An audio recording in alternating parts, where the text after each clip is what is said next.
Monster Family 2 was released in 2021. This is directed by Holger Tappe and it's written by Kirsty Falkos and Abraham Katz. And we have a great voice cast, as we do with the first film. We have Jason Isaacs and Nick Frost, Emily Watson, Catherine Tate. Really brilliant voice cast. And I was looking forward to this because I did like the first film. This isn't a bad film. It's not a bad sequel. But I didn't really enjoy it. There won't be any spoilers in this discussion for this particular film, but there will be spoilers for things that happen in the previous film. And this one revolves around the fact that Baba Yaga and Renfield are kidnapped at their own wedding. The wedding scene was brief, but quite delightful. I rather enjoyed it. And they're kidnapped by a character called Mila Starr. And Mila Starr is voiced by Emily Carey.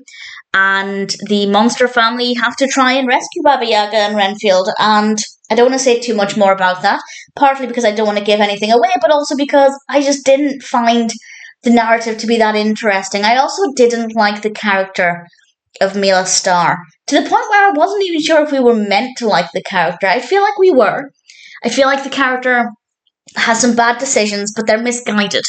Again, I don't want to say too much about that, but I think it makes it clear why the character has certain behaviours or does certain things, and we have some important messages with that. So I think the character is meant to be likeable, but I really did not get on with the character at all. With regards to the monster family, they're going through their own personal problems, and that's why they were able to turn into monsters again as a whole family, and that in itself gives us some interesting character perspectives and puts a lot of things into perspective as well, with what's really important and what we should be focusing on, and of course how to work together and communicate as a family. So there definitely are some good bits of the narrative, but in general I just found it to be kind of slow, really not that fascinating. And also, as I said, I didn't love the character of Mila Starr, and she is in it quite a lot, so that just didn't appeal to me at all. The animation, however, is absolutely stunning. Visually, it is so gorgeous to look at. That's both in terms of the characters, the backdrops, the attention to detail.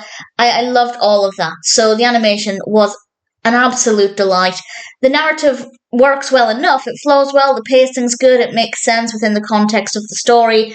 I just didn't really find it that interesting. And then with some unlikable characters, or at least one unlikable character, it meant that there wasn't really very much in this that I enjoyed watching, aside from the visuals of the animation. Do I recommend it? If you've seen the first film, and you liked the first film, by all means give it a go. However, if you watched the first film and you really didn't care for it, this one definitely isn't an improvement, so in that case, I'd say no. It's probably not worth watching.